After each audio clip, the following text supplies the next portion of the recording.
Hey gamers, we are going to be watching some Shadow of the Erdtree lore videos. One from VaatiVidya, of course. If you don't follow VaatiVidya, I don't even know what you're doing with your life. Why are you here? Go watch VaatiVidya. Go subscribe to the dude. Super talented, cool lore videos. Let's get into it. So the gameplay. Just a great start already. I just love.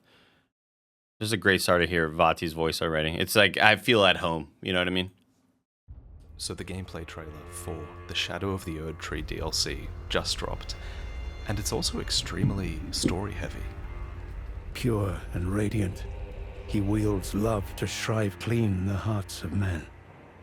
And this is very much the story of Miquella. Let's learn what we can. There is nothing more terrifying. You'll recognize Miquella's cocoon here. It's located in Mohgwyn Palace, and that is the DLC access point that will give way to this. Real quick, how much of a pain in the ass do you think it's going to be for people to get to Mohgwyn's palace, to like do the Mohg fight? Because I think about like if I were to do a new playthrough, I really don't want to get through that big ass fucking place of those lakes of blood. Like that place was just such a pain in the ass to get through, man. The gosh darn crows. Oh man, that place sucks. I don't even mean I don't mean like fighting enemies in it. I just mean like getting through it and trying to avoid shit and run through like it's the worst, dude. You just have to do the Vaati quest. Oh, that's right. That's right, because I did the Vaati quest on my playthrough, but not on the one that we did with Kevin and Mike. What they're calling the Land of Shadow, a place that you can explore on June 21st as long as you've defeated Mohg and Radahn. According to Miyazaki, the DLC is at least the same size as Limgrave in the base game, and this will be their largest DLC to date. Limgrave. All of this area, right? All of this. We get into, like, this becomes Liurnia, right? When you kind of make that crossing, right? When you make that drop down. Because I would consider all of this Liurnia. Altus Plateau.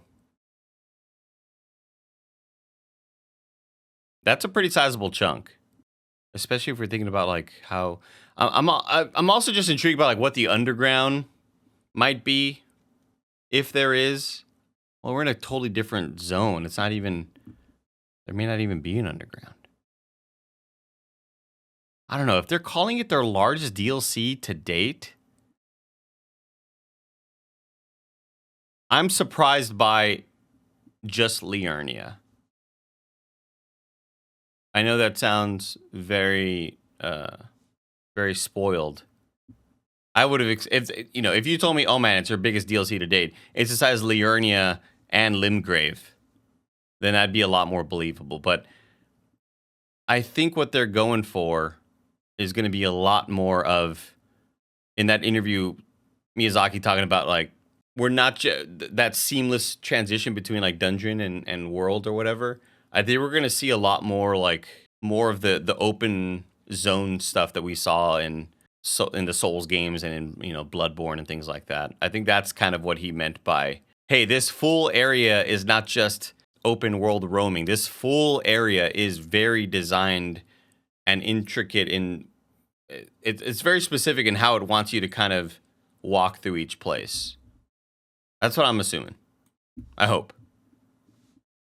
Because otherwise, I don't understand what like seamless transition means from dungeon to open world. In that forsaken place, blood must spill. Blood must spill. Blood of your fellows. The Erdtree faithful. Interviews also reveal that there will be 8 new weapon categories and at least 10 new bosses. Categories? They're never saints. They just happen to be on the losing side of a war. Enemies here are the vestiges. Do we think categories is a translation thing that like didn't correctly go from Japanese to English? What could they mean by categories? Just 8 new weapons? Of a war. Oh, like the dual daggers or whatever? And we did see that shield with the... No, but they have like offensive shields, right? Don't they? Fist weapon throwing at... Okay, okay. Forsaken place. Blood must spill. Blood of your fellows. The Erdtree faithful. Interviews also reveal that there will be 8 new weapon categories and at least 10 new bosses. The martial arts for sure, yeah. Happen to be on the losing side of a war. But we've had melee Enemies type here stuff. are the vestiges of a war that occurred in the Land of Shadow long ago. They've just been obscured by the Erdtree until now. So many feature designs that would be considered cursed or blasphemous in the lands between, and there's no better example of that than the newest member of Marika's family, Messmer. Mother, wouldst thou truly lordship sanction in one so bereft of light? We're entering the DLC as a tarnished that God, was sanctioned that to move. become Elden Lord. But it seems events in the base game might pale in comparison to what's playing out here with Mikola, who arrived long before we did. I presume you, too, are keen to know just what kind Mikola is doing here. So let's talk about everything. I have analyzed every frame, translated every interview, and kind of haven't slept in 2 days, so good night, and I hope you enjoy. Those stripped Doing the Lord's work. of gold shadow meet death But we'll talk about that later. in the embrace of Messmer's flame. Come now, touch the withered arm and travel to the realm of shadow. I will not be far behind. May we meet again. Before we break down the story, I'm going to highlight what I think are 3 of the biggest gameplay details that I found hidden in some translated interviews. First, Hey, thank you, S'mores and Oreos, for 15 months of Prime Gaming. Says, what's up, homie? Woke up and watched Vaati's breakdown. Now this. Shout out the Erdtree can't come soon enough. Thank you, S'mores and Oreos. Thank you, Grim Reaver, for 21 months of Prime. Appreciate y'all's support. Thank you very, very much, gamers. Elden Ring's DLC will actually feature a new power scaling feature that will come into play while you're in the Land of Shadow. Here, our character will be able to upgrade their attack power in a way that is separate from your rune level. Let me explain that. So, Miyazaki mentions that this system is somewhat similar to how attack power works in Sekiro. In Sekiro, you don't level attributes to do more damage like you would do in Elden Ring. Instead, your attack power can be raised by defeating certain bosses and claiming their memories. So, a system like this is being added to Elden Ring, and it will be a new way to get stronger in the DLC, in addition to using runes to level up, as you're used to. The reason this is being added is because From Software know that there are a lot of players who will be going into the DLC at high levels with their completed characters. And so instead of having players with completed characters just steamrolling the content, they want players to have that classic experience of struggling against bosses and needing to explore other areas to get stronger. I mean, dude, this fighting in this area is going to be Completed insane. characters just steamrolling the content. They want players to have that classic experience of struggling against bosses and needing to explore other areas to get stronger and to try again. That's some Dancer of the Boreal Valley moves. New attack power resource, and hopefully also by scaling our characters appropriately, I think this idea could be genius. And it's especially important for a game like Elden Ring to have this, because this game will live or die by the enormous, expansive world it has, and you need to want or need to explore that world. Next, of course the DLC will be getting many new weapons, but most interesting is that these new weapons span 8 new weapon categories. Elden Ring already had a ton of weapon types, so getting 8 more is actually kind of insane. So far, we know 6 of these new categories. One is the dueling shield, which combines offense and defense. Another are these reverse grip swords that we see being wielded in this clip. So badass. And then there's weapons that enable a martial arts style, reminiscent of the Dragon Bone Fist from Dark Souls 2, or the Senpo Monks from Sekiro. Miyazaki also mentions a large Japanese sword and a new large sword, whatever that means. But personally, I'm most excited for these. These are this great sword. It's a super great sword, and we have a new sword called a good sword. Sword, and this one's called an awesome sword. But personally, I'm most excited for these. These are equipable throwing weapons where all of your melee attacks are thrown attacks. Elden Ring always had really smooth, ranged gameplay, but the weapons were so bad that it just wasn't worth playing. Yeah. So I really hope these are viable. Anyway, the third gameplay point I want that to looks sick mention as is shit. that, again, Miyazaki says that the DLC area should be at least the same size as Limgrave. But you need to bear in mind, this is coming from the same humble man who told everyone that Elden Ring would take about 30 hours to complete. So I wouldn't be surprised That's if so true, bro. Miyazaki is underselling the size of the DLC. That is so if true. anything. But that's enough about We were, man.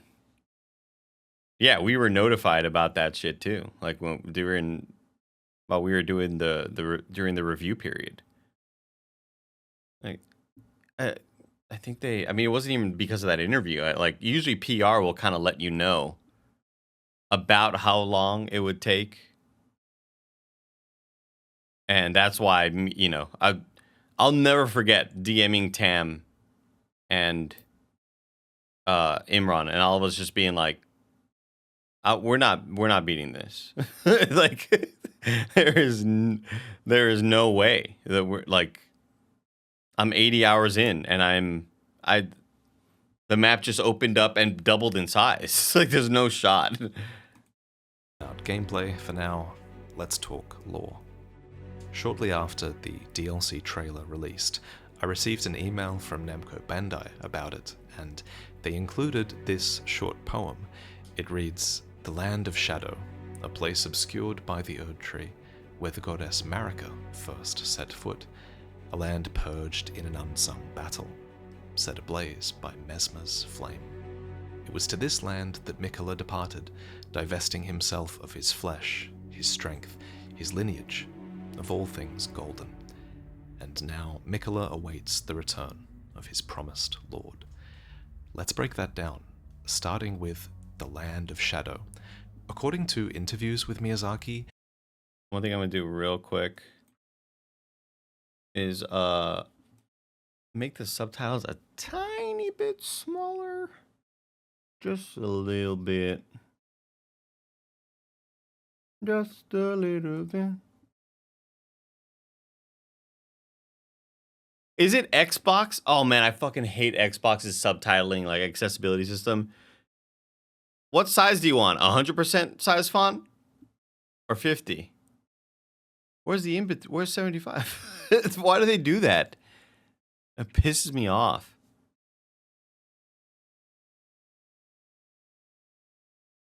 One sec. Here we go.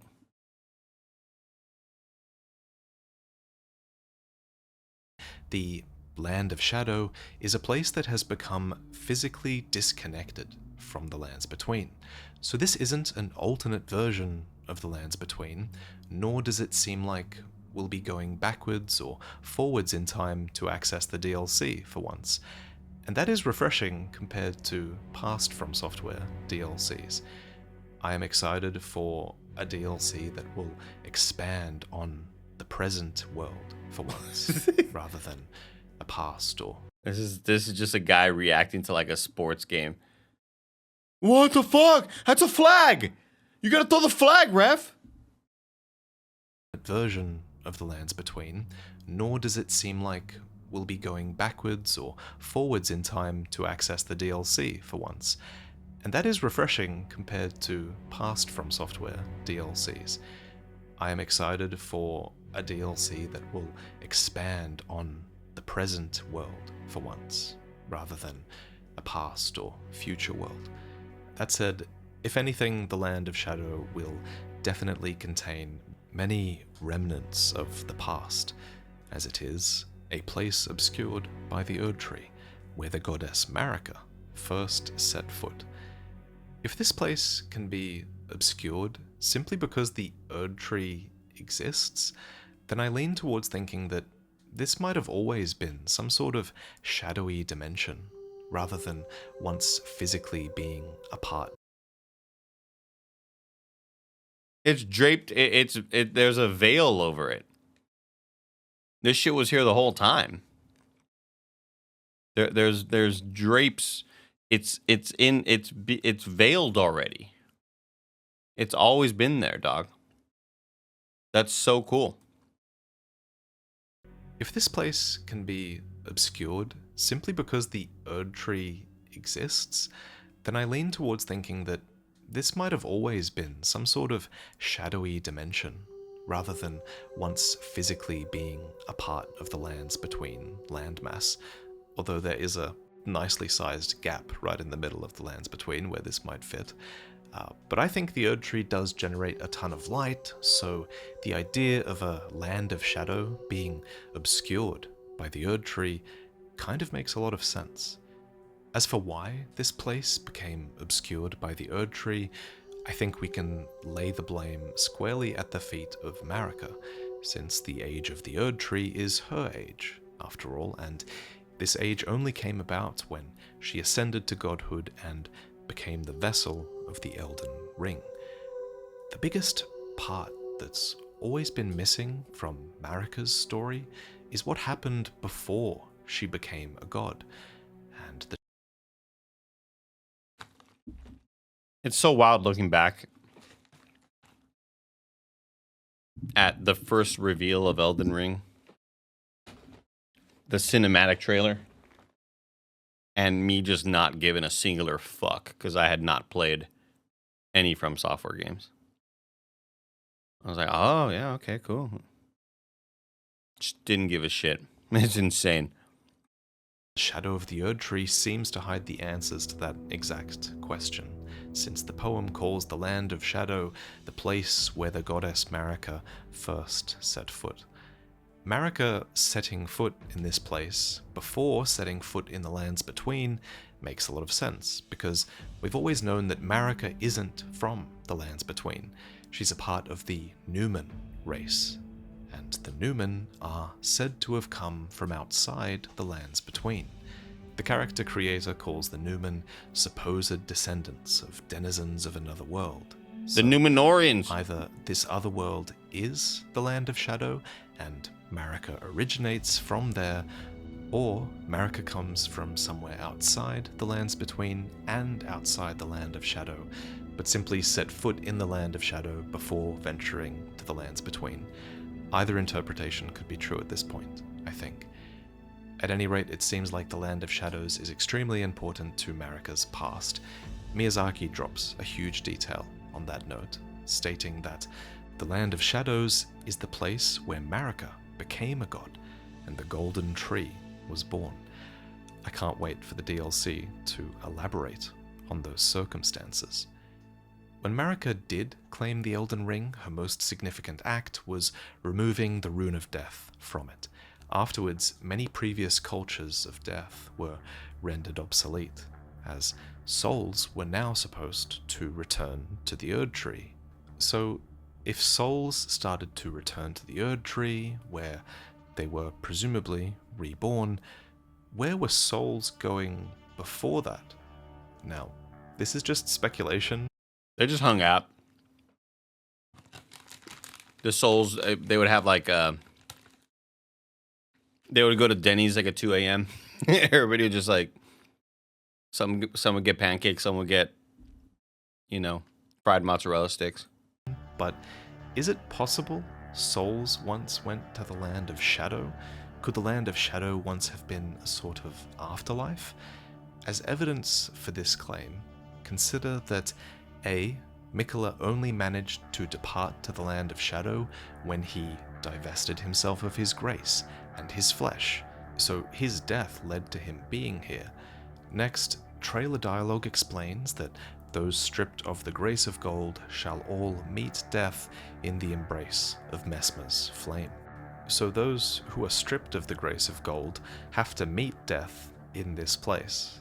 And the last bit of evidence for this speculation is that death led Sorry, I to gotta him run it being back. I just realized I had the recording paused forever, so this isn't going on YouTube. So Twitch, it's just you and I. It's just us. It's just us in here. shadow. Could the land of shadow once have been a sort of afterlife? Is the place souls were born? Where were souls going before that? Now, this is just speculation, but is it possible souls once went to the land of shadow? Could the land of shadow once have been a sort of afterlife? As evidence for this claim, consider that A. Miquella only managed to depart to the land of shadow when he divested himself of his grace and his flesh, so his death led to him being here. Next, trailer dialogue explains that those stripped of the grace of gold shall all meet death in the embrace of Messmer's flame. So those who are stripped of the grace of gold have to meet death in this place. And the last bit of evidence for this speculation is What a that concept. there already is a shadowy realm of death alluded to in Elden Ring. That lore sword. called What sword is this? This isn't DLC sword, right? What sword is this? This looks amazing. the Helfen. So, since we know that the Erdtree disrupted the previous cycles of death in the lands between, it definitely makes sense to me that the Erdtree might obscure the land of shadow beyond just being a bright source of light. It might have replaced its existence as a sort of afterlife, but I could definitely be wrong on the afterlife stuff, so let me know what you think. At any rate, the land of shadow has now become relevant again, for the Tarnished have found a way to enter this forsaken place. The poem goes on to read, "A land purged in an unsung battle, set ablaze by Messmer's You flame." get it from the Tibia I Mariner? interpret Really? this as the land was purged in an unsung battle, and then it was set ablaze by Messmer's flame. These seem to be two separate things. So first, let's talk about the war, the unsung battle. In an interview, Miyazaki references the war when he was asked about this Wicker Man enemy, and replies, "So this giant basket of flame was a terrible, gruesome weapon used in a war that occurred in the land of shadow. The kindling that you see is actually the remains of bodies that were put in there to burn. Of course. As for whose enemies were That's put insane. inside the Wicker Man, I'd wager that it was Marika's enemies, since she's the one who came out victorious as a god. That's and wild. with the golden tree as well. Just speculation, though. Zully the Witch points out that the Wicker Man traces its origins back to Celtic myth, where people were allegedly sacrificed within a Wicker statue, and many other users have pointed out that this design may have instead been drawn from Berserk. They were never saints. They just happened to be. He loves Berserk. If you look closely, you can actually see a mane of red hair attached around a face on the Wicker Man's upper thighs. Red hair like this is referenced in the Giant's Red Braid, which reads, "Every giant is red of hair," and Radagon was said to have despised his own red locks. Perhaps that was a curse of their kind. Incidentally, the red hair here is just one of many symbols in the trailer that are considered blasphemous over in the lands between. Omen horns, for example, are another You're a such ginger, symbol of you're an idiot. despised beings under the Golden Order, and Omen horns are seen here on the Wicker Man, here upon the Lion Dancer, here on these enemies. They said it, and not even me, upon Chad. the That's part of the roaring lore. Rune Bear thing, which also has that red hair. And then there's this hippo thing that's using an aspect of the Crucible. Whoa. Which were also aspects that became despised and scorned. And then there's a spirit wielding the iron cleaver that's the signature weapon of the misbegotten, who were also despised. So, lots of blasphemous symbols going on, but no character in the DLC has as many of them as Messmer, who is the character that is at the heart of the Shadow of the Erdtree. So DLC, cool. Maybe even more so than Miquella. This is the demigod who would set ablaze the land of Shadow. Mother, wouldst thou truly lordship sanction in one so bereft of light? So this is Messmer, and the mother he mentioned We will devour the gods together. Fucking God, fuck that. is Queen Marika. An official interview makes this quite clear. To quote Miyazaki, and you may have seen at the end of the trailer, there was this piece of key art where it shows Messmer sat in this throne-like chair, and people who've played the game may recognize this throne to be one of those from the boss room where you battle Morgoth. Oh. And this represents the thrones at the base of the Erdtree.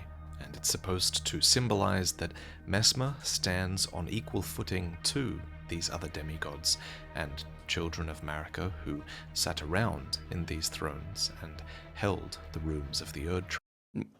Messmer is essentially like, he's pretty much Killmonger. Like from Black Panther. He's like gonna come in here and just be like, no, this is my throne, dog. Y'all don't know. You don't know anything about me. Let me walk in with my side swoop braids. Looking super sexy. But also not that great of an actor. Michael B. Jordan. Just think about it. So bereft of light. So this is Messmer, one of those from the boss room where you battle Morgoth, and this represents the thrones at the base of the Erdtree. And it's supposed to symbolize that Messmer stands on equal footing to these other demigods and children of Marika who sat around in these thrones and held the rooms of the Erdtree. So he is an important figure who rivals these other demigods. And as you play 100% the DLC, Jason. you will learn a little about why he wasn't featured You get in it. The Legends of the Erdtree, The Lands Between. You'll realize why he exists in this shadow, this land of shadow. As to who Messmer's father is, well, there are many signs that they're a product of Radagon. For one, there's the red hair, and then there's the fact that Messmer's name He starts does have with pretty M, privilege. which suits the naming convention for the children of Marika Radagon, who are Miquella, Melania, and possibly Melina. Speaking of Melina, we've talked many times about the butterfly theory, which posits that The all nascent. children of Radagon Marika have a butterfly of their own. Miquella's is the nascent butterfly, Melania's is the Aeonian butterfly, and since Melina is the kindling maiden, we've long speculated that hers was the smoldering butterfly, but now it seems that butterfly could Yeah. belong to Messmer instead, given his much more overt flame symbolism. That said, there is a fourth pink butterfly featured in the trailer now, Ooh. so it's possible the butterfly theory... That's my that's mine. I like this one. This is my butterfly. This is mine. Hey, Cow Chaos, thank you for 25 months of Prime Gaming. Thank you for your Prime love. And Canadian Berto, 37 months of support. Appreciate your 37 months. 25 from Cow Chaos. Thank y'all. might still have wings. If Messmer was legitimately born alongside the other children of Marika Radagon, that actually places his existence a little bit later in the timeline, still in the age of the Erdtree, but after Radagon left Rennala for Marika. Whatever the case, Messmer would find himself in the Land of Shadow, delivering death to those stripped of the grace of gold. Those stripped of the grace of gold shall all meet death in the embrace of Messmer's flame. Since this line is delivered by a third party, it seems there's a common belief here that Mesmer's role is to deliver death to those stripped of grace who find themselves in the land of shadow. That's us, including, chat. apparently, our tarnished. How did we get here, who though? We just touched a finds hand. themselves at odds Not our with fault. Mesmer. Mother, wouldst thou truly lordship sanction in one so bereft of light? In this dialogue, I think Mesmer is questioning why Marika has seen fit to restore grace to the tarnished and sanction their lordship, guiding them to become Elden Lord, even though in his eyes we are bereft of light. Mesmer strikes me as a bit of a rebel and an outcast. He's not what you'd expect from someone who is clearly killing people who have been stripped of the grace of gold. But I do ultimately think that he holds Marika in high regard. I do think he's doing this on her behalf. The fact that he sits on a demigod's throne might be evidence enough, but in an excellent bit of photo manipulation by user Woosa69 on Reddit, we can clearly spy a statue of what seems to be Marika in the background.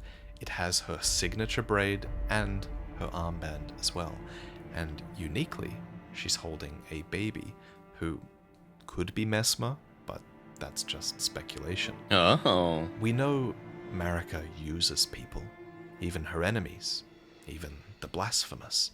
She will keep a fire giant alive just so it can watch over something for eternity.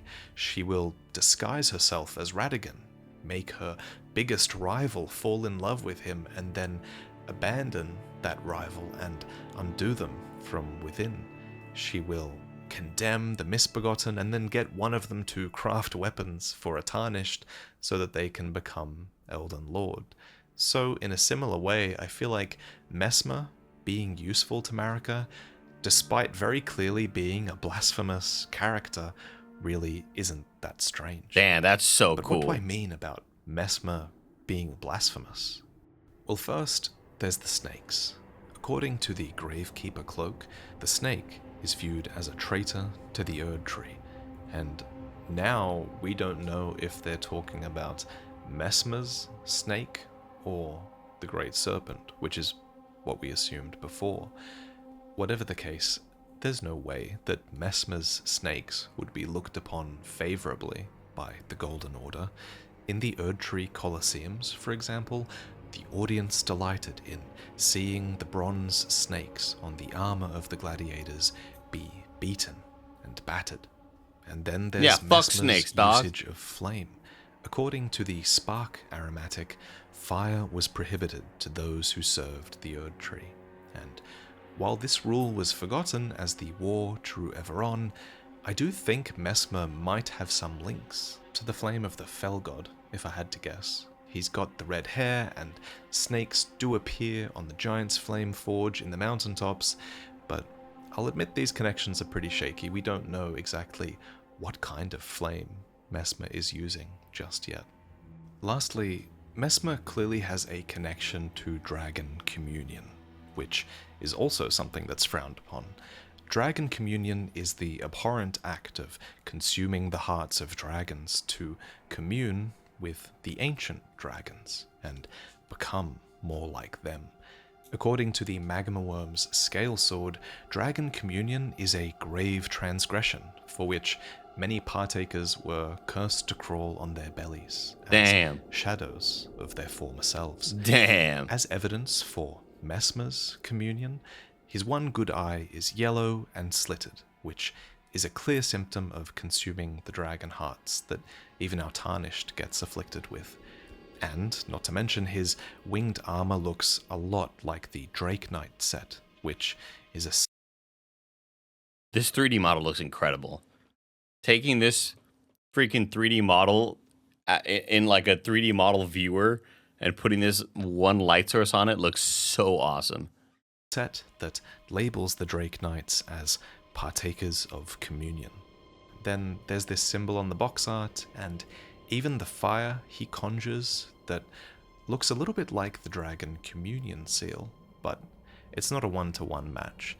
And then serpents themselves are considered imperfect dragons, in Dark Souls lore at least, and Messmer's serpents are sprouting draconic wings, so there could be something there.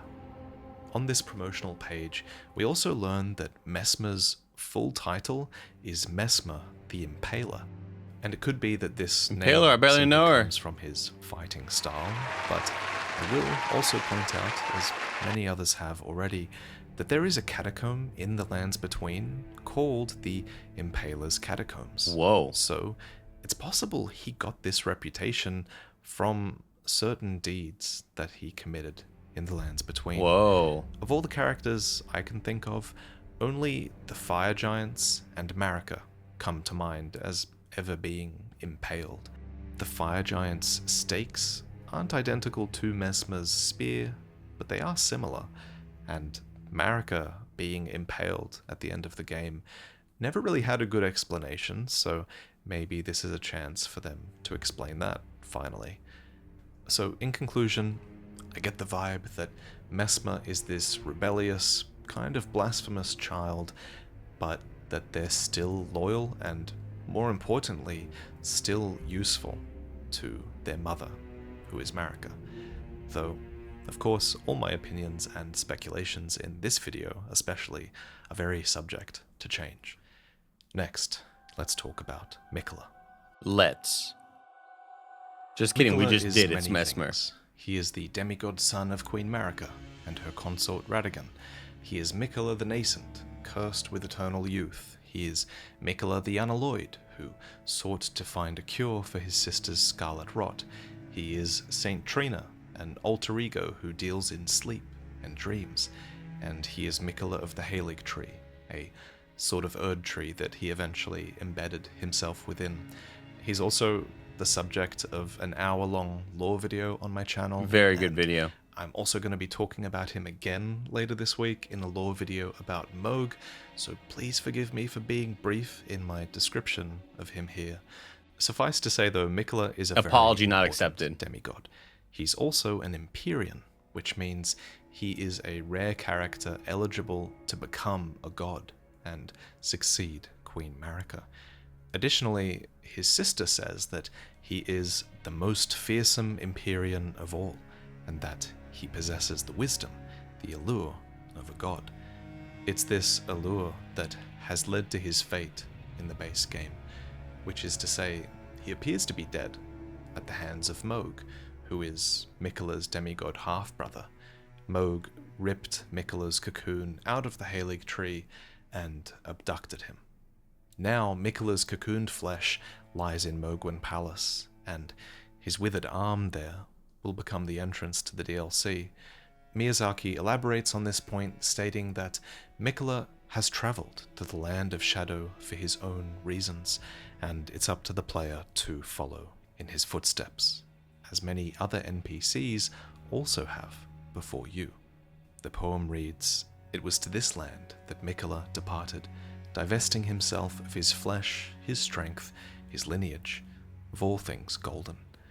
The fact that Miquella has divested himself of his flesh reminds me a lot of Rani, who slays her own flesh intentionally in order to free her from the control of the two fingers. Through his own death, it seems, he has departed to the Land of Shadow.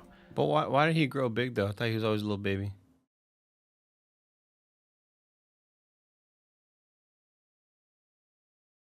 One thing I always wondered. Also have Cursed with eternal youth, but he's got this massive arm. Hand bigger than Mohg's. before you. The poem reads, "It was to this land that Miquella departed, divesting himself of his flesh, his strength, his lineage, of all things golden." The fact that Miquella has divested himself It's his of his J.O. arm. flesh reminds me a lot of Rani, who slays her own flesh intentionally in order to free her from the control of the two fingers. Through his own death, it seems, he has departed to the Land of Shadow, though now he is without his strength. He's also likely divested himself from his great rune, which is probably this one, seen here, which takes the same shape as this emote you get for pre-ordering, which is called Ring of Miquella. So all of this should explain why he needs you. The poem continues, and now Miquella awaits the return of his promised lord. If I had to guess where we're ultimately headed, it would be the castle here, right beneath the shadow of the Erdtree. Here, an ark is catching the bounty of the Erdtree, just like the Runarks do, and the sky above is enwreathed by these ethereal cloth tapestries. According to Miyazaki, these tapestries are a veil, and they are a symbol of the land of shadows being hidden from the world outside. And speaking of veils, the Black Knives like I wrote it are with him, Chad. assassins that are invisible due to their concealing veils. Oh. And we have a talisman that is a part of those veils, put together from dark cloth with a lustrous sheen that completely hides the wearer's presence. Earlier, we talked about how Marika was likely responsible for the Land of Shadow being concealed or veiled, and according to the Black Knife armor, the Black Knives are rumored to be Newman who had close ties with Marika herself, so maybe we're already starting to understand the nature of this veil. That said, the way this veil is laid brings to mind a lot of things. At first it reminded me of Marika's bedchambers. Then I thought maybe it could represent Mohg's bloody bedchamber, as he puts it. Or it could even represent the baldachins of the deathbed companions, which, according to the baldachin's blessings, are hidden temples in the guise of a bedchamber. This could represent Miquella's long-awaited rebirth, or maybe his eternal nascence. It could even represent the fact that he is Saint Trina, an alter ego that has to do with sleep and dreams. So many things. Speaking of Saint Trina, though... You ever wonder, like, if at one point Miquella's like, you know, I've had a lot of fun being Saint Trina, but I gotta focus on me more, you know? I'm gonna be switching to Saint Trina part-time. I can't put that much effort into it anymore. I gotta work on myself, and I gotta, you know, watch out for my family and be there for my friends, you know? Because you're going to sleep and you're getting a whole freaking other part-time job. That's insane. There's a brief shot of a masked character who looks like they're sleeping in a purple swamp. Oh. The droopy flowers in the background. Oh, yeah, that's Saint Trina's lily. Be Saint Trina's lilies. Ah. And the purple haze of this swampy area definitely gives off sleep effect vibes. You might recall when Ranni first meets with you in Elden Ring, she does What a so moment. amidst I a love her. mist, which has put Kale and his donkey to sleep nearby. And the more I think about it, the more I think this encounter might have to do with Miquella. In this moment, Ranni gives you the spirit calling bell and 3 wolves, which she says are from Torrent's former master. And considering we see what looks to be Miquella riding Torrent here in the Land of Shadow, I think we can reason that Torrent is Miquella's steed, and thus that Miquella has given you gifts via Ranni and favored you ever since the very beginning of the game. Whoa. But the rabbit hole goes deeper. Whoa. Because Melina is the one who gives you Torrent's whistle at the start of the game. And since we've now learned that Torrent was likely in the Land of Shadow with Miquella, does that mean that Melina would have ventured to the Land of Shadow to retrieve Torrent from Miquella at some point? Remember, Melina's origins are largely unresolved in Elden Ring, so I really hope we learn more about her story in this place. The fact that she might have traveled to a land that's enwreathed in Messmer's flame might also explain why she's burned and bodiless, but now I'm just engaging in unhinged speculation, and these theories might have gone we gotta... It's reckless speculation. out of hand. But let me do unhinged speculation on one more thing, and I want to draw your attention to the fact that we've learned that it's necessary to kill Radahn to access the DLC. That's curious. It seems to hint that his death is essential for events in the Land of Shadow to make sense. Logically, this would be related to the meteor shower that happens after you kill him, right? Because it's in this moment that the fate in the night sky is suddenly let free. Perhaps Melania was even chasing this world state where fate is freed from the night sky, and maybe she was sent here to kill Radahn on behalf of Miquella when she fought him all those years ago. What's crazy is we still don't know why Melania fought Radahn, so hopefully we get an answer for that as well. I just always assume it's because Radahn called her a bitch at one point. She's like, say it to my fucking face. And he was like, bitch. And she was like, oh man, I'm about to unleash a Scarlet Rot on this whole place. Destroy everything. It's crazy you would do me like that. Shower. Let free. Perhaps Melania was even chasing this world state where fate is freed from the night sky, and maybe she was sent here to kill Radahn on behalf of Miquella when she fought him all those years ago. What's crazy is we still don't know why Melania fought Radahn, so hopefully we get an answer for that as well.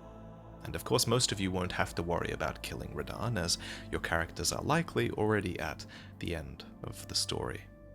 And speaking of the end of the story, Miyazaki's recent interview reveals that they don't currently have plans to make a second DLC for Elden Ring, so whatever ending that's coming with Miquella might be the final one.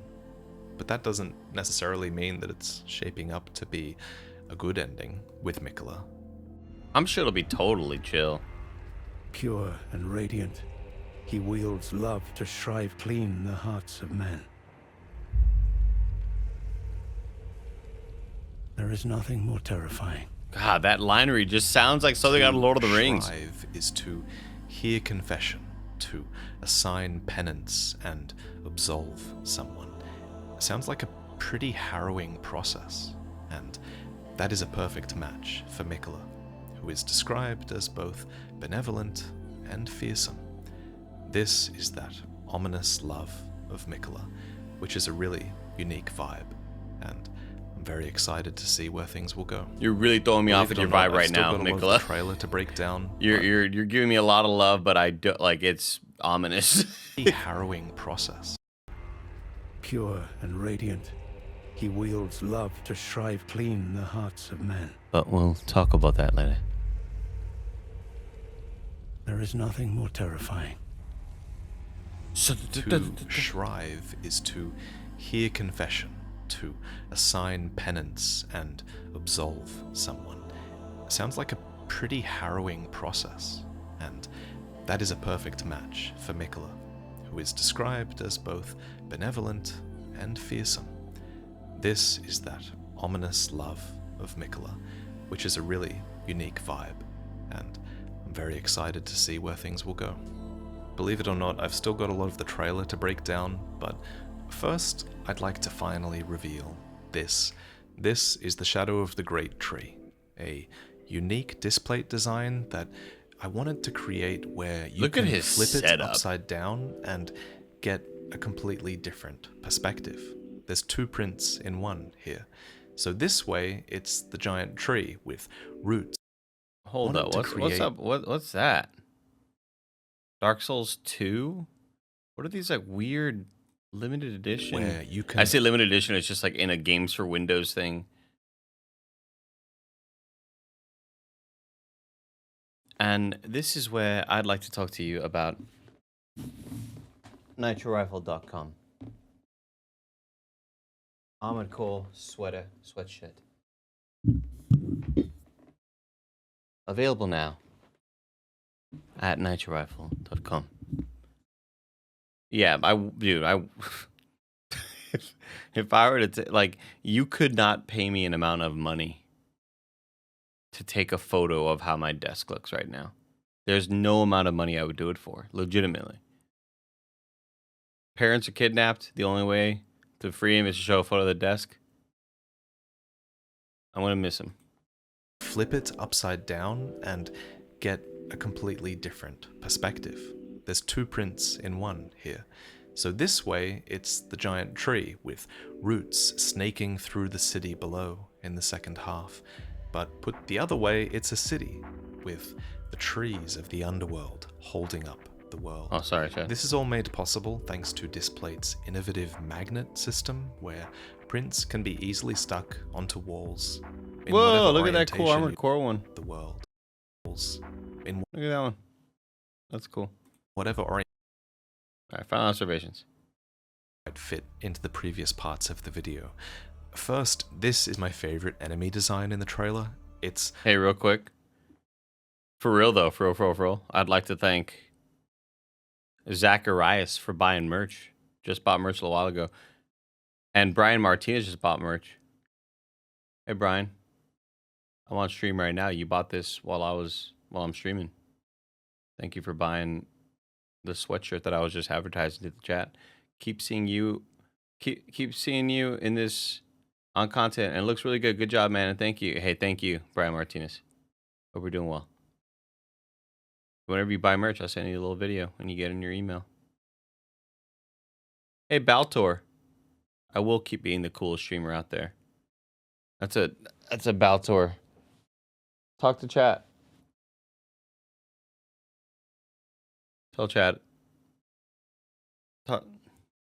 Say thank you, Jen.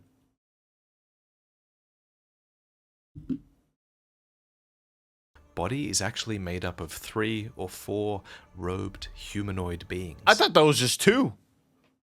And they're all coordinating together to puppeteer this beast, just like the traditional lion dances from Chinese culture. It's amazingly inspired. According to Miyazaki, there was a culture that existed before the Golden Tree, and the lion dancer is derived from that culture. Whoa. Next up, this character who sits alone in a room filled with debris. Quailag over on YouTube has acutely noted that they look very much like the scholar who appears upon the carrion inverted statue, which is a key item given to you by Rani during her questline. The area they appear in seems to also feature the many bird cages of Raya Lucaria, so it's exciting to see that we might be learning more about some of the glintstone sorcerers. Next, this character wears the deep navy hood of expatriated royalty, and the hood was gifted to those who saw the guidance of grace, who then departed on missions to faraway lands, from which they would never return. They cast a completely new spell type, and in the background we see lion statues with omen horns. And the fact that these lions with omen horns are venerated might suggest that this was from a time when horns were seen as signifiers of the divine and not symbols of ill omen. Also, I was so excited to see this player cast these golden wings. Because when you have horns, that means you are a pervert in this world. But we'll talk about that later. From a time when horns were seen as signifiers. This model of the viewer is divine awesome. I want this and so not bad. Symbols of ill omen. Also, I was so excited to see this player cast these golden wings. We have many aspects of the Crucible spells, but we could never cast the wings, which until this point were only able to be the Crucible Knight utilized does. by the Crucible Knights. And I don't think that's the only new Crucible spell we're getting access to. A new screenshot shows the Tarnished using these golden porcupine spines, the same ones utilized by this deformed hippo enemy after it charges, and the sound it makes is just like The hippo's like, what do you mean deformed? Whoa, what is that? What do you mean deformed? I'm just normal. I'm a hippo out here, man. Like, I don't know what you're... deformed hippo enemy after it charges, and the sound it makes is just like a Crucible spell.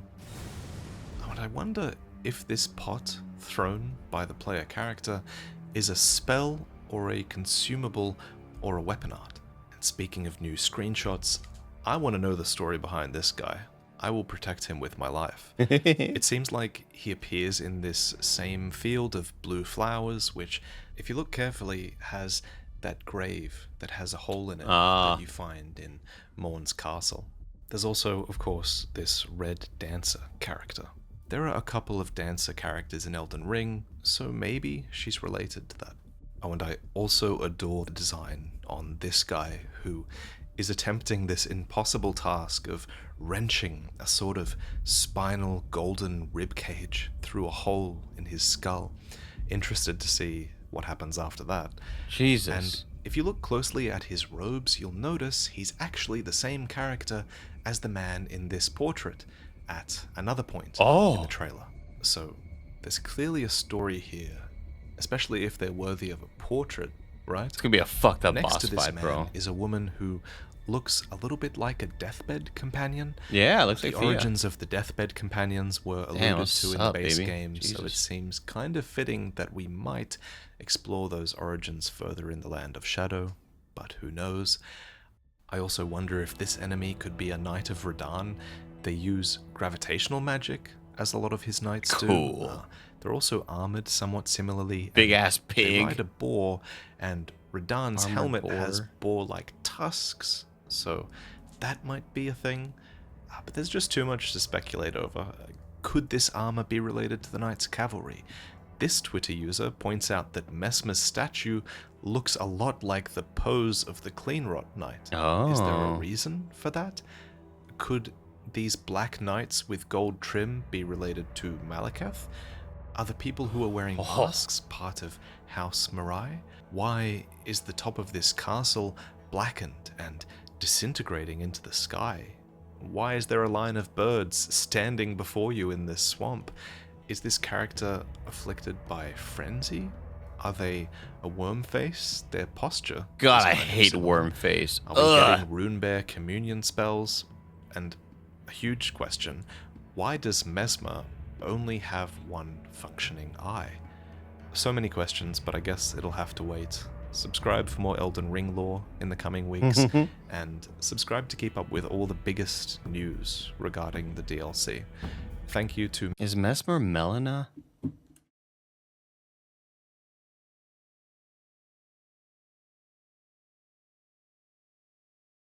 It's time to have these conversations.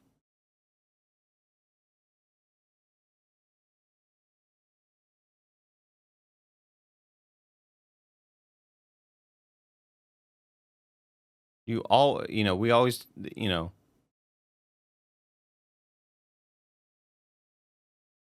the idea of the three kids,